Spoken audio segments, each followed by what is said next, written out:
Enes Kanter, who plays at the center position for the Boston Celtics in the NBA, has been one of the most outspoken athletes we've ever had in the NBA.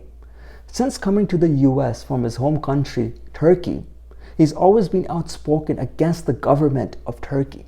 He's talked about how they've oppressed the people of Turkey and talked about the corruption that the government has taken, about how they have stolen money from the Turkey people. And that's actually landed him in very hot waters. He's not been able to go back to Turkey because he's scared that if he does go back and visit his family, he might get killed. He might get put in jail. And worse, he might lose his NBA career. And his family that's living back in Turkey, his parents, his brother, his family, are scared to go out because they don't know what will happen if they do go out of their houses, that they might get arrested, they might get put into jail, they might get killed, or they might get kidnapped.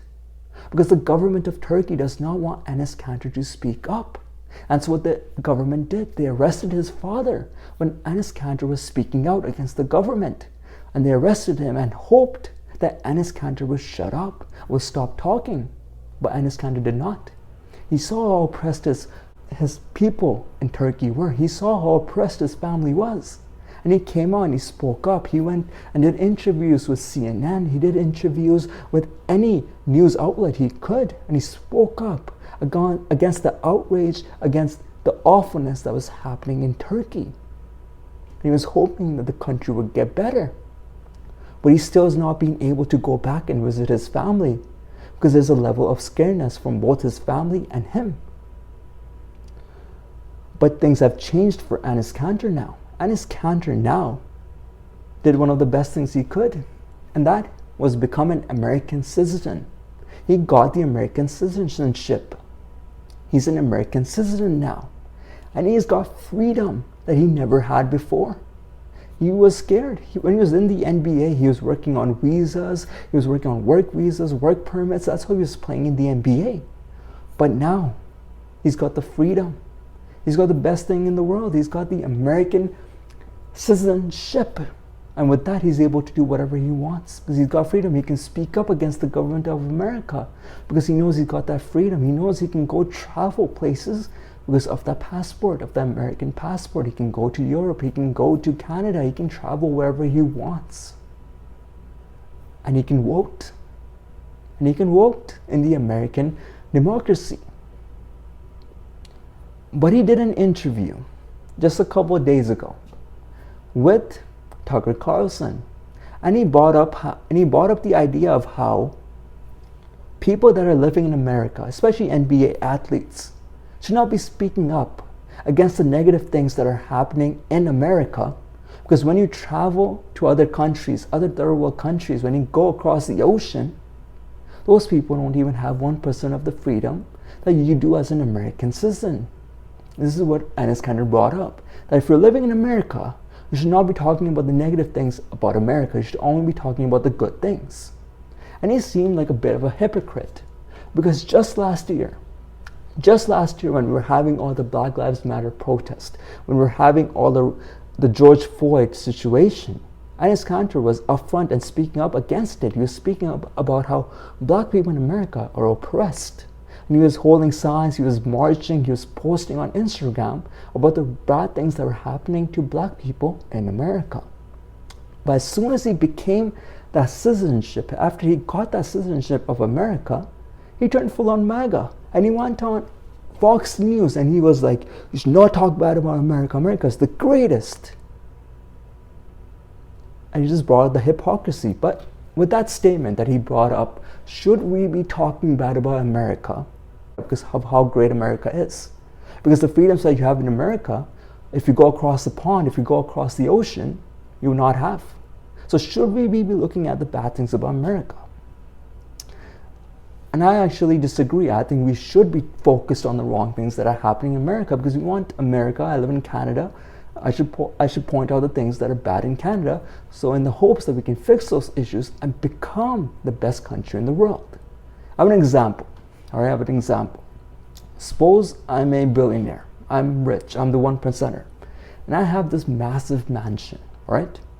But there's homelessness. There's people that don't have anything. People that don't have food on the plate. But I have this massive house. And I have I have a mansion that's worth $10 million. But in the house, in the basement, the water always leaks. The water always leaks, and it's destroying the furnace. It's destroying the kitchen that I have in the basement. With the water, the walls are molding, and the flooring is getting ruined. And it's making the price of the house go down. But should I be crying about that? Should I be talking negatively about the house, about how the basement is awful? The basement is ruining the house. Should I be talking bad about that? Or should I just ignore it because I have this $10 million house and there's homelessness on the street? There's people who don't have food on the plate. So should I be talking bad about the basement of the house? According to Enes Kanter, I should not be. I should just ignore that. I should be like, oh, it's a $10 million house. It's so nice. Yeah, got a nice backyard. The 2 floors are amazing, but the basement's crap. I should not focus on that. I should just forget that.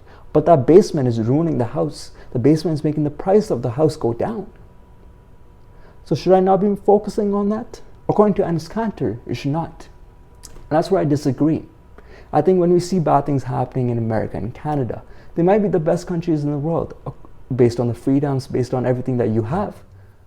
You should still talk bad about it. You should still try to focus those issues because we want this country to be the best. So when we see in America black people getting killed, we see First Nations, Aboriginals, and black people being treated awfully in Canada, we should try to fix those problems rather than just ignoring them because we live in this great country. And that point got brought up a lot when Trump was in charge or when Trump was running. People were like, if you don't like the country, you should leave. That didn't make sense to me because this is my country. I love this country and I want this country to be the best. And we need to fix the issues that we have so we can be the best. People that are saying you should not talk bad about it just want this country to be stagnant. They want it to remain the way that it is. And we should evolve, we should get better. So I think I want this country to be better. And people that are saying you should not talk about the negatives, you should not focus on that. You don't want this country to be good. You don't want this country to be great. You just want this country to be okay. You want this country to run like it is. And I don't agree with that. Yeah, we have everything. We have the freedoms that other countries might not have, that other people dream of having. But let's try to make that country the best as it can be. Let's improve. I don't want it to be stagnant. I don't want it to have the same issues that we currently have just because we have freedoms that other people don't have. No, you get better. If I get a 90 on an exam, should I just be like, that's great. Just keep getting 90s. Or should I try to get 100 the next time and try studying better, see where I negatively did bad on and improve on that? If I have a mansion, but the mansion's price is going down because the basement is being ruined, should I not talk negatively? Should I not try to improve that? So I think that's where I disagree with Enes Kanter's point, is that we should talk about the negatives and we should try to fix the negatives because we all want this country to be the greatest. We all want America to be the greatest. We all want Canada to be the greatest. To do that, we have to fix the negatives. We have to point out the negatives and then we have to fix those negatives. That's why I disagree with Enes Kanter.